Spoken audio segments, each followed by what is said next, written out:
வணக்கம். கோவை நீலகிரி செய்திகளுக்காக செய்திகள் வாசிப்பது சரவணன். கோடை விழாவின் ஒரு நிகழ்ச்சியாக உதகையில் நாய்கள் கண்காட்சி இன்று துவங்கியது. 3 நாட்கள் நடைபெறும் நாய்கள் கண்காட்சியில் 55 வகையில் 450 நாய்கள் பங்கேற்பு. மலைகளின் அரசு என்று அழைக்கப்படும் நீலகிரி மாவட்டத்தில் ஆண்டுதோறும் ஏப்ரல், மே மாதங்களில் கோடை சீசன் நிலவுவது வழக்கம். இச்சமயங்களில் உள்நாடு மற்றும் வெளிநாடுகளிலிருந்து லட்சக்கணக்கான சுற்றுலா பயணிகள் வருகை புரிகின்றனர். இவ்வாறு வரும் சுற்றுலா பயணிகளை தவிர ஆண்டுதோறும் தோட்டக்கலைத்துறை, சுற்றுலாத்துறை, மாவட்ட நிர்வாகம் மற்றும் தனியார் அமைப்புகள் சார்பில் கோடை விழாக்கள் நடத்தப்பட்டு வருகிறது.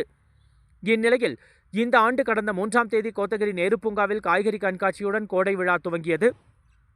இந்நிலையில் கோடை விழாவின் ஒரு நிகழ்ச்சியாக உதகையில் தென்னிந்திய கெனல் கிளப் சார்பில் அரசு கலைக்கல்லூரி மைதானத்தில் நாய் கண்காட்சி இன்று துவங்கியது. இந்த கண்காட்சியில் 55 ரகங்களில் 450க்கும் மேற்பட்ட நாய்கள் பங்கேற்கின்றன. சவுத் இந்தியன் கெனல் கிளப் சார்பில் 135 மற்றும் 136வது கண்காட்சி உதகை அரசு கலைக்கல்லூரி மைதானத்தில் இன்று தொடங்கி 11ஆம் தேதி வரை 3 நாட்கள் நடைபெறுகிறது. இன்று முதல் நாளில் நாய்களின் கீழ்ப்படிதல் போட்டியுடன் கண்காட்சி துவங்கியது.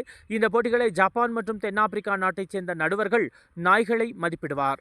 மேலும் டாஸ் ஹவுண்ட், கோல்டன் ரிட்ரீவர், கிரேடேன் ரக நாய்களின் சிறப்பு கண்காட்சி நடத்தப்படும். இந்த ஆண்டு நாடு முழுவதிலும் இருந்து 55 வகையில் 450க்கும் மேற்பட்ட நாய்கள் பங்கேற்றுள்ளன. இதில் நாட்டு ரக நாய்களான ராஜபாளையம், சிப்பிப்பாறை, கோம்பை ஆகிய ரகங்களும் பங்கேற்கின்றன. காட்சியின் இறுதி நாளில் போட்டியில் பங்கேற்ற நாய்களில் ஒன்றிற்கு ஆண்டின் சிறந்த நாய் விருதும் வழங்கப்பட உள்ளது.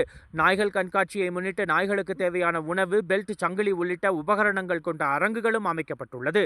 கோவை நீலகிரி செய்திகளுக்காக எமது சிறப்பு செய்தியாசிரியர் தமிழ் வெங்கடேசன்.